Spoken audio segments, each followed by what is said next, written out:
Views and opinions expressed on this program are those of the hosts and guests and do not necessarily reflect those of Vegas AllNet Radio, its affiliates, or its parent company.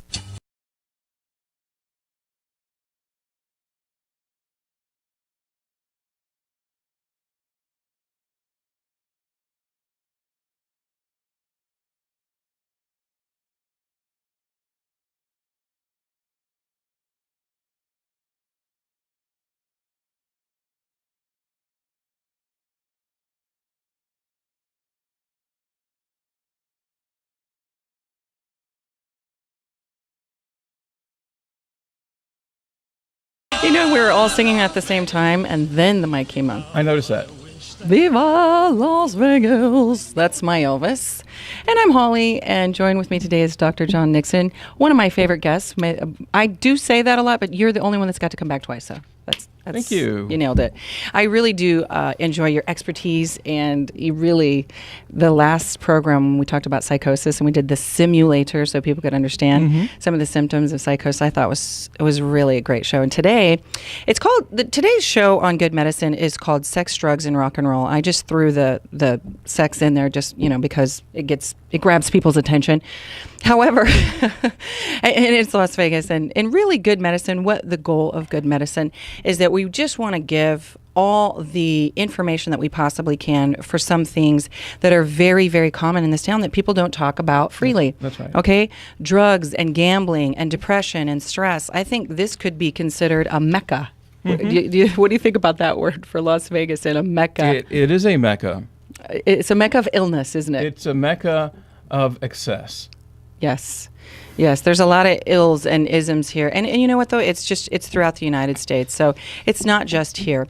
I'm Holly Davison. I am a counselor here in Las Vegas, and my goal in having this program, Good Medicine, was to spread the good news, the good medicine, that there is prevention and there is treatment for these ills. If you have a diagnosis, and I like to really refer to them as if you're experiencing these symptoms, and we'll go over the symptoms of drug and alcohol abuse. Yes. What's an alcoholic? We'll go over some of the things. If you have them, there's actually help available.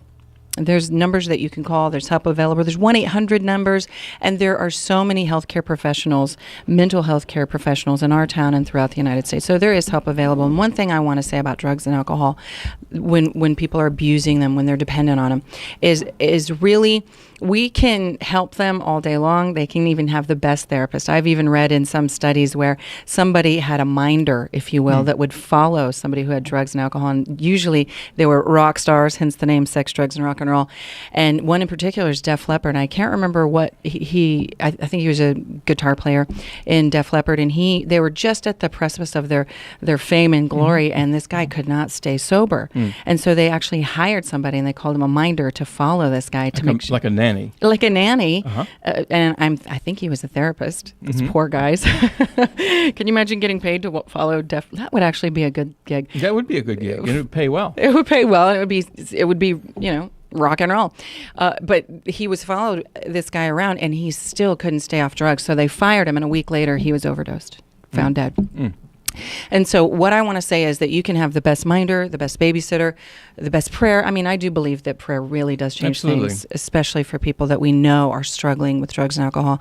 But really the keys are in your hands. If you want to get clean and sober, that's the beginning. Yes. You have to have the desire. That's right. What do you think about somebody who says, have you ever heard anybody say, I really want to get off the drugs and alcohol? And Oh yes. What I hear more is I need to rather than I want to, and the I need to never really works, because the I need to, but it doesn't precipitate action. Change. That's right. Change. What is the Prochaska's wheel of change? Prochaska, where they talk about how people usually stay in a place of, I really need to make change. And maybe I'll do something about it. And most people stay in those two places of waffling, then they finally get into it. So there is the pre-contemplative stage, where I'm thinking about it. And the contemplative stage, I'm thinking about it and want to do something. And then the action stage, where now I am doing something toward positive change. So some of the keys I know as practitioners, people that are working with people who really do need to get help, and a lot of times their family comes in and maybe they've been picked up for public drunkenness, or maybe they've even been in a treatment center where they're having to detox. Literally, you could die from withdrawals from drug and alcohol. You could literally die. The body can't handle a bevy of different drugs and alcohol in your system. The body just can't handle it. I think it's called polydrug use. Is it polysubstance abuse, polysubstance dependence? Yeah, where they're just they can't get high enough, right? Yeah, and I've had patients like that. They call themselves garbage heads because they will use anything that they can get their hands on. And so finally, when someone calls an ambulance for them because they're garbage head out and they're literally a threat to themselves or others, they're on the side of the road, or they're left for dead and or could OD, and they get in that place and you're working with them and they're at that place thinking about getting help when the stop sign like that hits, and still in order to get from that thinking about getting help and finally going, you know what, not only do I need to get help, but I'm tired of this road. Right. That's a great place. And that's the idea of hitting bottom. That Jelinek, I can't remember his first name, identified the cycle of drug use, alcohol abuse, where it starts out with let's say social, use, and it gradually then morphs into becoming an obsession, where other aspects of life fall to the wayside. And the hitting bottom is usually a turning point for people to then become serious about change. Well, when I always like this program to be hopeful, and that's why we do it. But really, what's the rate of recidivism for people who literally get out of drugs and alcohol, and even just your own experience? Yes, well, the word hopeful and those statistics really don't go hand in hand, because it is the best recovery rates are 40 to 60%, and that would be with alcohol, and that is with professional treatment followed by 12-step group involvement. And so it is, because it's not just about stopping the use. It's really, when use becomes problematic, it really is about lifestyle change. And so the recidivism rates go higher, than that. So 40, 60% effective, then that's 40 to 60% non-effective the other way, right? So with the stimulants, cocaine, and methamphetamines, it is lower. The lowest rate tends to be with the opiates, heroin specifically, that is between 2 and 10%. So that's the truth of the matter. And I think when truth is revealed, it's like dirtiness over a city. The clouds kind of remove, and you're able to see clearly and make some real choices and changes. I don't mind dangling people over the fire and really give them the truth, especially when it comes to some of the drugs that I've seen a perfectly normal functioning child come in, and I have to explain to their mother that their child has taken spice and their brain will never, ever, ever, ever be the same. And there's hope, and if you have hope, you have everything, and you can always pray and hope that they can get the best help possible. However, there's certain turning points that once your brain, when you've I don't even know the technical terms, but fried your brain, yes, I guess it would be, right. That's the most technical term, but literally there's no turning back to that. And generally they have psychosis, or they're just not functioning at a normal level ever again. And then let's just even go there too, the death. I was doing the research on some of the people that had died, and it starts as early as Elvis Presley, God rest his soul. Well, it starts a lot earlier before that. Yeah. Even silent movie stars, when their fame and fortune fell as the talkies, sound movies and news stars came into Hollywood and all this kind of a thing. It goes way back, but it also goes back to the dawn of humanity, because we are wired to feel euphoric. You watch little kids that sort of toddlers spin around to make themselves dizzy and laugh hysterically and that kind of a thing, or kids with sugar. More. And so there is a part of us that sort of has this drive to want to feel euphoria, sort of overstimulate the pleasure centers of the brain. And that drive to excess that Freud would have called the id. It's the unfettered child that just wants all pleasure all the time. So Well- it really is. It really goes back historically in prehistory. It's interesting because different studies talk about how is it that some people have a propensity to stay in that want and need and that desire to fulfill that childlike behavior. An American Indian culture likes to call it there's a soul wounding, and until that's fixed, why do you have to stay there? Why do you have to always be in escape mode? And there's some people who can face whatever their isms are, and they don't need to, I like to call it anesthetize themselves with drugs and alcohol. There are some people who can have a social drink. Sure. Then there are others, the minute they have the drink, their face conforms into a totally different person, just their personality changes. And one of my favorite way that I do an assessment for alcohol, I learned that was real simple, is how many times do you drink more than you intended? That's a pretty good, Yeah, and it's on some of the standardized instruments as well. That question, in some form, is how often do you drink or use more than you intended to? It becomes a sign of problematic use. And I also noticed too that usually these people who have I guess it would be a predisposition to use and abuse alcohol. You're not going to just have a drink. You're going to get drunk until you're vomiting and you're all over the floor and you're a mess. You literally can't walk and talk and you're sick for the next day. Usually people who have the propensity to drink to that extent or use and abuse the drugs. And any time that you're using the drugs that are not prescribed by a doctor and using them as prescribed, that's abuse of drugs. Let's just get that clear, that it's because sometimes it's been inherited. Yeah, let's talk about predisposition for a second, Okay. because there's a strong genetic link. And there is, on biological and genetic theories, there is a strong suggestion that there's a genetic predisposition to addiction. And two things that researchers have been looking at is first is altered metabolism of alcohol drug metabolites due to certain enzyme deficiencies. So what happens is a person takes a drink of alcohol or any other drug, the enzymes in the liver break that down. And certain ethnic groups have a tendency toward deficiency just genetically of those enzymes. Native Americans, for example. It just poisons them. With alcohol. It does, but so the control mechanisms are not there, and so for aversion or for being able to say, nah, I don't like this, because I need it, I want more, I want more, I want more. And the other thing is that there's a genetic predisposition to personality characteristics that lend themselves to experimentation and thrill-seeking behavior. In fact, as part of the Human Genome Study, they identified the thrill-seeking gene. Of those who tend toward extreme sports and skydiving and bungee jumping. Do they still do that? Bungee jumping? I don't know. But, Not me. Those kinds of things. That those who tend to like high adrenaline type things also tend to have a high substance use and abuse as well, because there's that genetic tendency toward wanting that thrill, wanting that constant stimulation. So is this the same person that can't just have one Oreo? Has to have the whole box? Well, it may be. There are a couple of different factors.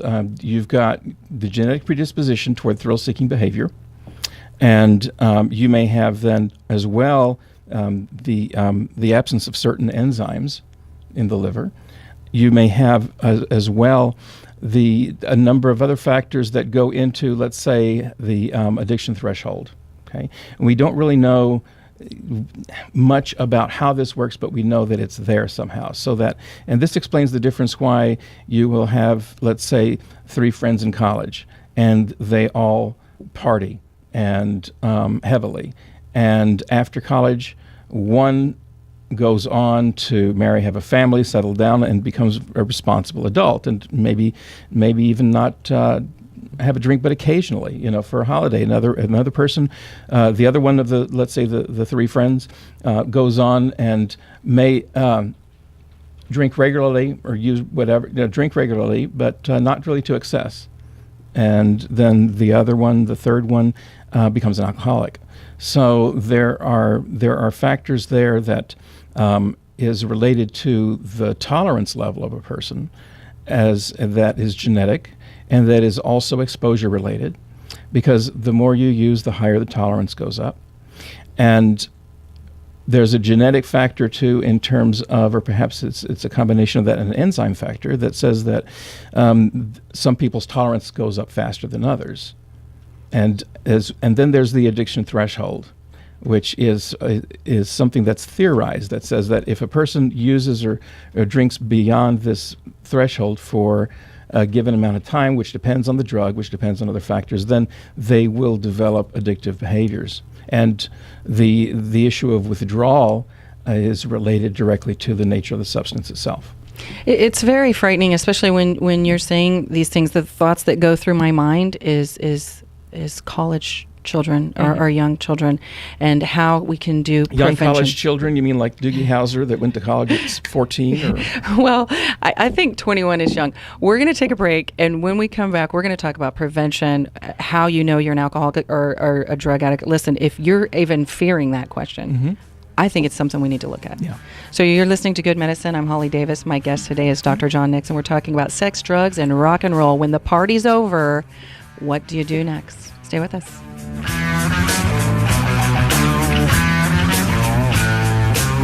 listening to Good Medicine. I'm Holly Davis, and my guest today is Dr. John Nixon. We're talking about alcoholism and drug addiction. Is it called alcoholism, drug addiction, drug abuse? I mean, there's definitely different diagnoses and different labels. We're going to talk about that. We're going to talk about prevention. We're going to give a little hope and what we can do. And then also, I need to make a special plug for my sisters. Fun Fearless Female is coming up November the 14th. I cannot believe it's already almost, it's the holidays. Brace yourselves. Yeah. Get your candy, make some plans. However, on November the 14th, if you want to pamper your spirit, you live in Las Vegas. Pamper your spirit. Or if you live on the outskirts, if you're a female and you want to be there for Fun Fearless Female, it's really going to be cool. It's a banquet. There's going to be a fashion show. We're going to do a little Zumba because that's always fun. And just literally... what is Zumba anyway? I mean, isn't it like, what is it? Zumba is dance fitness. So don't be perturbed by the word dance. I see. And fitness, so that you're not going to go in there and sweat. It's fun. You go in there and dance, and dance is actually one of the forms of exercise that you literally can lose the most weight, and it's very good because you're having fun as well. So it's not a drudgery. It's you mean like on a bicycle or on a one circuit of those, training or a treadmill or those exciting things? That's not as You're doing salsa, merengue, reggaeton, and it's fun. So that's what we're gonna do. Can you just imagine these ladies in there? It's gonna be it's gonna be Fun Fearless Female. It's November the 14th. Starts at 9:45 to 9 to 3:45, 9 a.m. to 3:45. We're gonna make a day out of it. It's at JW Marriott, Summerlin. Marriott. Not Marilyn. Marriott. It's at JW Marriott in Summerlin, and you can actually just go to funfearlessfemale.org, and I'm actually going to be speaking properly, so please come and listen. And once again, the website address is? It's funfearlessfemale.org, and you can just go right there and buy your little ticket. It's going to be awesome, and bring your girlfriends. Do not come alone unless you have to, and that's fine. You can come and meet girlfriends. I go to things by myself all the time, but I think you should get your girlfriends and come, and we're going to laugh. We're going to have fun, and if you're really at that place where you're at a dry and weary land and you're burnt out, then you need to come. Get refreshed. Sounds good. That's all I got to say about that. So we left the break with a little Led Zepp, the mighty Led Zepp, and one of the most sad things about that is that John Bonham was said in history to be one of the best drummers of all time, and he died of an alcohol overdose. And they say in England at the time it was 4 units was the max in drinks, which I don't know what 4 units would be. Is that the size of your head? Like a drink equivalent? Probably. Which would be like 1.5 ounces of 80 proof, or its equivalent, 6-ounce glass of wine, or 12-ounce beer. So they're saying 4 of those and you're done. If that's what they mean, yeah. And this gentleman had 40. 40. Yeah. Oh. Yeah, 40. So 4 and you're done for driving, for riding the subway, for... You know what? And I'm not really sure what the regulations and guidelines are there, and even what the guidelines and the regulations are here. I know as a bartender, there's certain guidelines and parameters that that for people with drinking. Sure. If they look, act, or talk in any way inebriated, they're done. There's no more drinking. Do you know what some of the guidelines and the parameters are? I know it has to do with your body weight and what have you. But do you know what units we should be able to drink? Well, let's see. I believe that a .08 or .02. What is the current blood alcohol for impaired driving in Nevada? I think that one drink will be enough to trip it. Okay, so let's just put it there. One drink, and you go and drive, then you could actually get pulled over and go to jail. And the thing is too is that it also varies with body weight. The more fat one has, the more fat one possesses, then the higher the more they're able to drink. With compared to a person who drinks less in terms of level of impairment. It also has to do with tolerance. The alcoholics call New Year's Eve amateur night. Oh, I see. Because it is all of the people who do not have the built-up tolerance that get into car accidents, and you hear periodically, the alcoholic who had a blood alcohol level that would be enough to kill a small horse, and they're driving and walking and not showing any signs of anything in the roadside sobriety test other than the breathalyzer. We used to call those people, they have a constitution of an ox. If they Constitution of an ox. If you can drink that much. And you know what really saddens me is that, and this is nothing new, this is time-old tradition to sit around and see how much you can drink, imbib your alcohol. And really, even when they're younger, I hear stories and I see stories, and even when I was younger, their kids are chugging and whatever I don't know. They're playing games and everything, the beer pong, to see how much they can drink. And then you get drunk and you vomit, and the next day you take whatever you do to get over that horrible hangover, and then the next day they try to raise their tolerance more. And so I think teaching people right now that is actually what starts the addiction. And that's what prevention programs are aimed at. The program, when I was in my internship at the Northern Arizona University Counseling Center, I think it was called OCTA, and I forget what it stands for, but it was essentially the college prevention program and education program for alcohol abuse. And so if you were we'd give them an assessment and determine their risk group. And the low risk group means that there's no family history of alcoholism. They've never had a blackout, memory blackout, and several other things. So the low risk behavior for the low risk for the low risk group is 2 drinks with an occasional drink equivalence with an occasional third on any given day. So basically, if I'm hearing you correctly, what I heard you say was, this is drive-by listening. Yes, it is. Remember that from school. Drive-by listening. If you don't have a propensity to drink, if you don't have people in your immediate family or even extended family that are people who have alcoholism or drug addiction, also you've never blacked out and gotten yourself to the point where you have gotten completely inebriated, 1 to 2, maybe 3 drinks max, and I would say 1 hour. That's way too much. Within 1 day. With 1 day. Within a 24-hour period. Okay. And it's interesting because I've also heard studies that say that you should actually have a glass of wine a day. Well, that's looking at red wine, and that's because of the resveratrol in the red wine that is a strong antioxidant, as well as a drink a day wine or beer or a distilled spirit. Because it lowers blood pressure, it relaxes. It's good in that way too, as a tonic. However, but that's a different, that's a wholly different line of research and advice. Again, as opposed to risk for abuse and dependence. Well, and I say, because I've seen the devastation.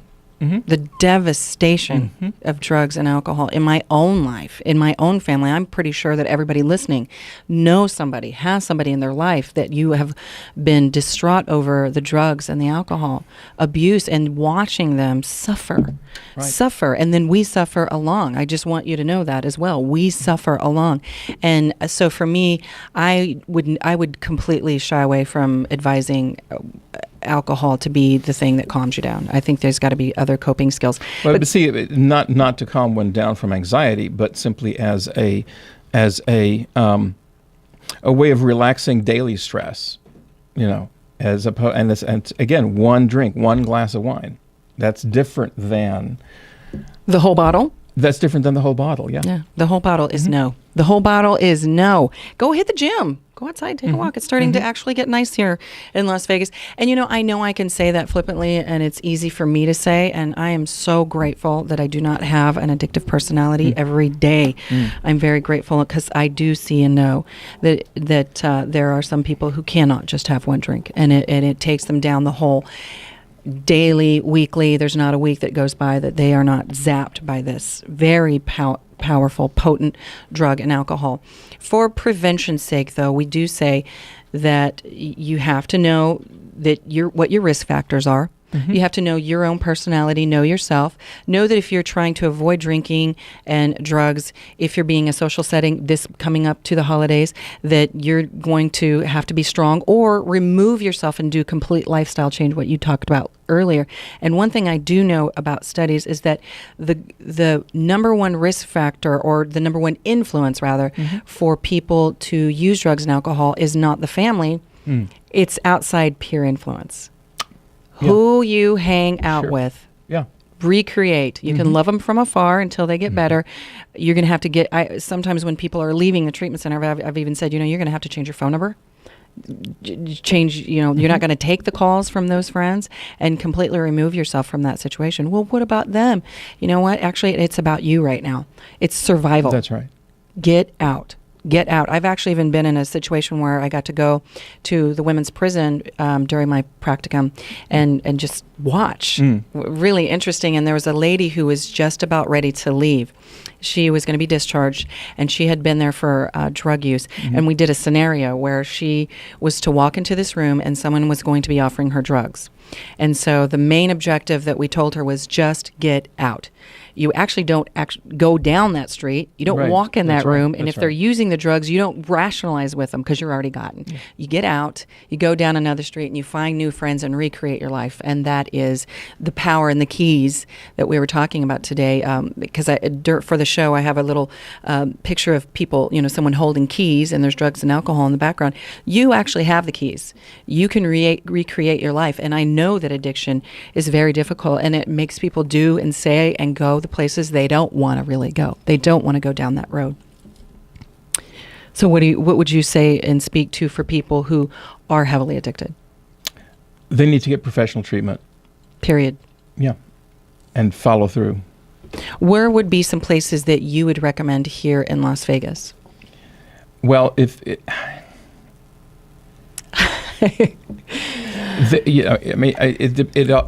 depends. I mean, the psychiatric hospitals, if they need medical detox, and the psychiatric hospitals will do that. Then outpatient programs, residential treatment, Solutions Recovery is big in town. Okay, they have a lot of programs. They have a whole campus. There's like a hair salon there, a cafe, a coffee bar. So there's a gym. So it really is about developing a sober lifestyle in a holistic way. What was the name of that place again? Solutions Recovery. Solutions Recovery. I also know that at the it just slipped my head, and I don't know why. Downtown, the Las Vegas Rescue Mission. Should have had more coffee. Las Vegas Rescue Mission. They do have. It's not really a program. It is a limited program, but it's also a homeless shelter. So there's a lot of high turnaround. Those kinds of things. And so, Salvation Army is a program. That is highly structured. But you can't leave an addict to his or her own recognizance. For their own recovery. They really need to be in a program that has a support system, that has solid programming, and helps them to change their lives and maintain that change. So no man is an island. If you are stuck in drugs and alcohol addiction and it is disabling your life, you must get help, and you cannot do it alone. even going through a program, having people to support you. We're going to take a small break on Good Medicine. When we come back, we're going to talk about some more of those options for treatment, recovery, and even a little more about prevention. How to help our kids, how to get them help, because there is help available if you want it. Listen to Good Medicine. That's the key. Stay with us.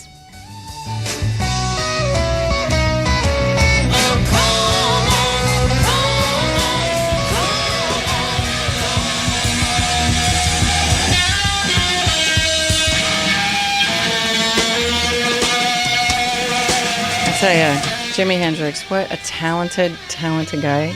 Janis Joplin, these people were just, golly, amazing, talented, uber schmoober talented. Uber schmoober. And we lost them from drugs and alcohol. My name is Holly Davis, and you're listening to Good Medicine. My guest today is Dr. John Nixon, and we're talking about prevention and treatment of drugs and alcohol. I aptly titled the program Sex, Drugs, and Rock and Roll, What to Do When the Party's Over. And I suggest that you have the keys to healing. If you want to get help, there is help available. I have a poem here that I have read several times in groups, and it's called The Hole. And chapter 1 says, I walk down the street, and there's a deep hole in the sidewalk. I fall in. I'm lost. I'm helpless. It isn't my fault. It takes forever to find a way out. Chapter 2, I walk down the same street. There's a deep hole in the sidewalk. I pretend I don't see it. I fall in again. I can't believe it. I'm in the same place.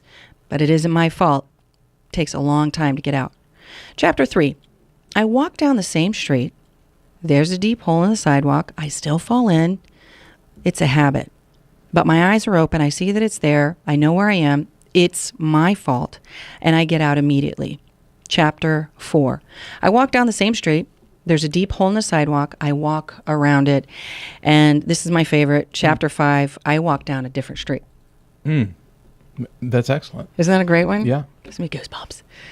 You know, I mean, you're going to have to do something different. And I do believe in the power of the human spirit and resilience. If you want to get out, I truly believe that you have all the wisdom and knowledge that you need to walk down a completely different street. And that if you want the help, if you knock, that you will find.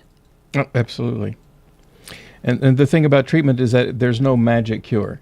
You know, you can spend $30,000 for a 30-day program or more, you know, at a celebrity luxury 5-star rehab. And I noticed if you do a search on the web for alcohol treatment, drug treatment, there now, and I've heard radio ads for a concierge who will help find programs, the best program for you, which means they're sponsored by the programs, obviously, that pay them to promote them. So it's big business. But there are plenty of people who will be in one of those, and then as soon as they get out, they go right back. And so there is no magic, and it has to do with the person's will. The willpower doesn't necessarily bring about abuse, because it doesn't affect the person's predisposition, right? But the choices that the person makes kind of determine whether they will become a substance abuser and then an addict or not. And the treatment programs, are on a continuum, if you will.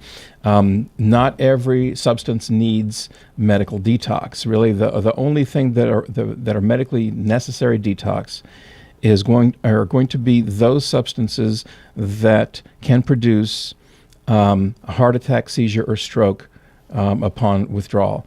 And it's not just the substance itself, but it also is how long the person has used the substance, their overall physical condition, because a person who is drinking a fifth. I was thinking a fifth myself. A fifth. Now let's define a fifth. 750 milliliters is standard bottle size, right? Of distilled spirits, vodka, whatever. As doing that a day, okay? If they're in their 30s, they're going to have withdrawal symptoms pretty severe withdrawal symptoms probably.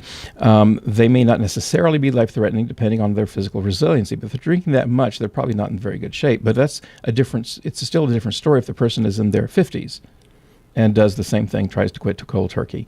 So it really does, it really varies on a lot of factors, but essentially those substances that are capable of producing medically critical conditions that require medically supervised detox would be alcohol, would be the benzodiazepines, such as Xanax, Valium, Librium, etc., alprazolam, temazepam. Basically the ones that end in am are part of that family of drugs, which were created, by the way, in the laboratory to occupy the benzodiazepine receptors in the brain, which is kind of odd.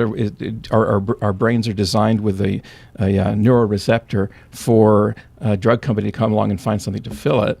But in actuality, the body produces small levels of that. That it's part of the relaxation response, and. But withdrawal from those, and alcoholics will refer to the benzodiazepines as powdered alcohol. So they can abuse it and achieve similar effects. And in fact, in detox, what they will do is wean a person off using, if it's alcohol or benzos, they will wean them off using benzos in a rapid titration over 3 to 5 days. So alcohol, benzodiazepines, barbiturates, which, by the way, benzodiazepines were created as a safe alternative, a non-habit-forming alternative to barbiturates, which in the 50s was mommy's little helper at home with kids out of control. You know, mommy could calm down and zone out. And though that can produce severe withdrawal, they're not very common today because they're not used very much. So they're not found much. And the supply would probably come from Mexico, I would think. So border states, probably you will see higher incidence of that. And those are the main ones that can produce some medically critical withdrawal. In addition, opiates can as well, but less severely so, if you will, than the alcohol and the benzos and the barbiturates. So medical detox, it needs to be inpatient in a medical facility, psychiatric or a drug treatment facility, and medical necessity determines admission, as is the case with any type of hospital admission. From there, inpatient rehab. Now, a person with a stimulant addiction like cocaine or methamphetamine, inpatient rehab gets them out of the environment, okay? Because they're in a facility that's not a locked facility. Detox facilities are not locked facilities, unless it's combined it's a combined psychiatric unit. Those are locked units, and a person can leave if they want to. You cannot force a person to stay in detox. If they are psychotic, you can force them for psychiatric reasons to stay until they're stabilized, but that's another issue. So inpatient rehab is a good option to get a person out of the environment where they are drugging, dealing, it's with their friends, etc., their dealers, and so forth. And then from there is the intensive outpatient program, which is something that's been around for a good 20 years, if not more, and I'm surprised that it's kind of slow to find its home in Las Vegas. But the intensive outpatient program, the person will be in treatment, say, for 2 hours twice a week. They'll have random drug screens. They will have a lot of education. They will have accountability in terms of following through on their end in participating in 12-step meetings, that sort of a thing. And it is also the point of entry for most addictive problems. And the thing about intensive outpatient programs is that unlike inpatient rehab, those 30-day programs are inpatient rehab, is that once you leave, it's like, okay, goodbye, good luck, here are your referrals. But they learn how to deal with their urges, with their cravings in a controlled setting, but not in real life. So they drive by the 7-Eleven or the gas station where they usually buy alcohol on the way home from work, let's say, and they dealing with it in real life is different than dealing with it, theoretically, let's say, in an educational setting, in a controlled setting, a residential setting. So intensive outpatient program helps a person learn how to live life in recovery. Would you say that one of the best ways to deal with that is to have somebody with you? I'm not saying babysitting you 24 hours a day, 7 days a week, but you have to give yourself some help. You have to give yourself some, be aware of what your need is at that time. Yeah, I think that's a great thing, because an addict will find a way. If they want to relapse, they will. It is true, and however, let me just add to that, because the thinking is, I can just do it occasionally. I don't have to get high every day, all day. I can just maybe like once a month. But again, it builds. It never stays there for 99% of the people. But one of the problems with addicts is that they have a disease of a code disease, if you will, of terminal uniqueness. Because I'm going to be that 1%, that can drug or drink just occasionally and not fall back in. And no matter how far they've hit rock bottom, no matter how things have gotten bad, no matter how strained the relationships are or non-existent completely with their friends or family. And that was one thing that I really marveled at, that scared me. It not necessarily scared me. It hurt my heart to see that a lot of the people in a treatment center have completely shut off their friends and family. They don't have anybody. They've cut every bridge. And so to get into a place where perhaps there's long-term residential treatments afterwards, that is a good alternative as well, because these are also people who are going through it.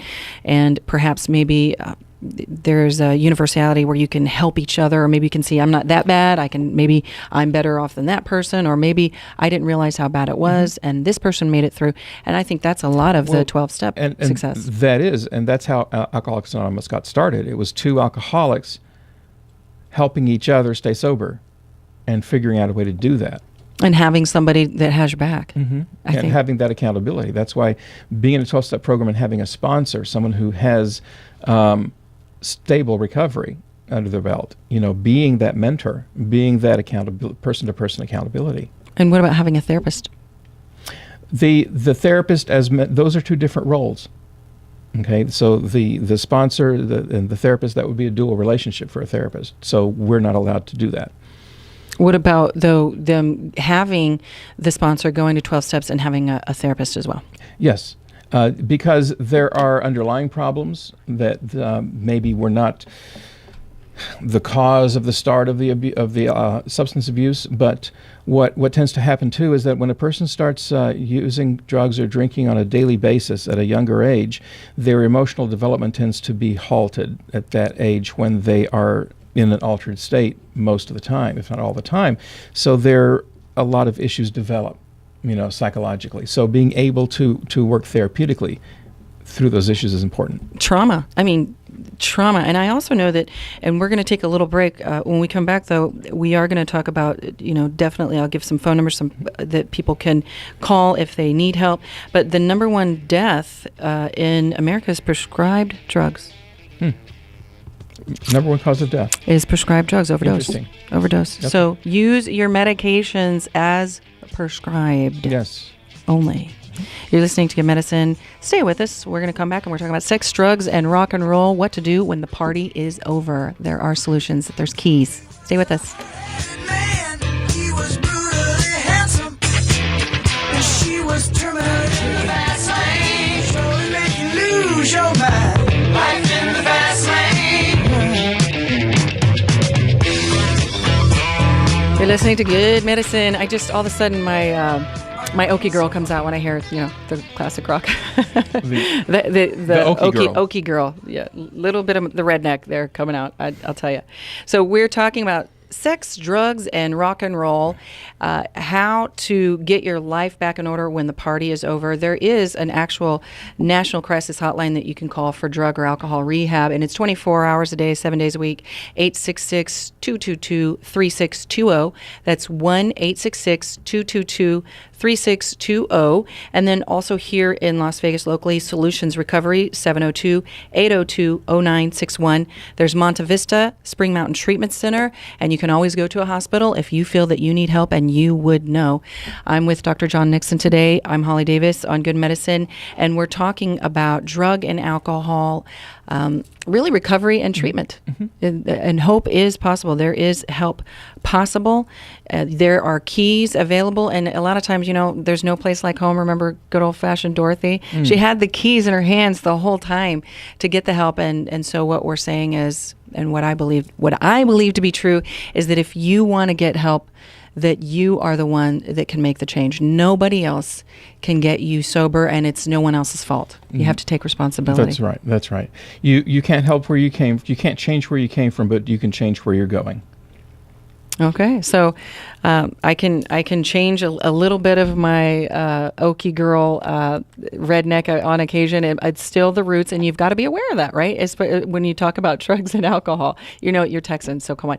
When you talk about drugs and alcohol and what you've grown up with and what you've seen and who your friends are, taking into consideration and taking into account, I know this is where I've come from, I know this is what I grew up with, but I want to recreate my life, and I believe that you have the power to do that. And there's help available. I'm going to give the number one more time for Solutions Recovery here in Las Vegas. It's 702-802-0961. And then there's a national crisis hotline for drug or alcohol abuse, and that's 1-866-222-3620. We're also talking about sex, drugs, and rock and roll. I would just threw that in there. But the high-risk behavior and the ability to get yourself in a lot of problems, sexually transmitted diseases, pregnancy, all those things when you are inebriated, it's high-risk behavior. It is. And so, one thing that people abuse alcohol and drugs for is because it lowers inhibitions. And so inhibitions are part of the executive function that separates an adult human from an animal, that is, in other words, self-control. And so anything that will lower that then can lead to other behaviors that normally one may not engage in otherwise.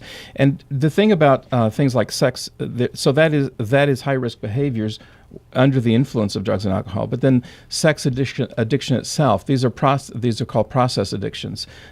Sex addiction, gambling addiction, video game addiction, pornography. All of those have what they have in common.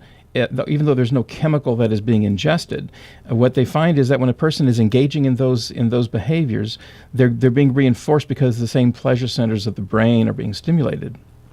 So, getting treatment, having a sponsor, going to the 12 steps, finding new friends, changing your phone number, hiding away for a bit, finding a new place. Does it have to be that extreme? Finding a new place. I mean, well, sometimes what people do is go for a geographic cure, thinking that'll take care of everything. So they'll move to a new state, a new city, whatever. But then they still bring themselves with them. So if they really haven't changed the kinds of behaviors that were part of drinking and drugging in the first place, then those things will catch up with them because they'll engage in the same behaviors. So what about replacing those behaviors with more healthy behaviors? Which is what recovery is about, which is what a sober lifestyle is about, which is what 12-step groups are about. Finding new things. I find it interesting. I was reading about the lead singer of Sublime. He had gotten married, and a month later, he overdosed on drugs, and his career was at the pinnacle. They were performing and enjoying and doing the things that he was born to do, is to be a musician. I saw a picture of him playing the guitar to his little infant baby, and I thought, it's interesting that for me, the American Indian idea that there's a hole in the soul. There's a soul wound that has to be healed. And you know what it is, and you know how to heal it. That is my belief. And you know that you're going to need help. And you can have help offered to you and handed to you all day long. And if you decide that this is not the life that I want to live, that my life is worthy of living, that I have value, and that I want to change my life, that you can. That's right. And it does help to have good friends and a really good therapist. Yes, absolutely, and not the old friends that will come on over to our party. We won't force you. We know you're in recovery, but they're around it. They're going to crave it, and so it is about getting a change of friends and friends that support and they themselves live a sober lifestyle. And I say, once again, just get out. It left an indelible mark on my head when I went to that prison and to see the lady who was discharging. And the main thing that we kept saying to her is, just get out. Don't even go back there. And like the poem, it was called The Hole, is go down a different street. Just find a new way and recreate your life, which I find so much more exciting than going back down the same rabbit hole. Did you ever read Go Ask Alice when you were in high school? No. Go Ask Alice is a really interesting diary about a girl who wrote, and it had a journey of drug and alcohol, and it didn't end well. She died overdose. And so it is very dangerous. It is it's very serious. Drugs and alcohol, there are treatments available, and the number one treatment is you wanting to get out, change your life, recreate. I'm Holly Davis, and you're listening to Good Medicine. You guys have a wonderful, wonderful holiday season. Thank you, Dr. Nixon, for joining me again. It's always my pleasure. All right. Thank you.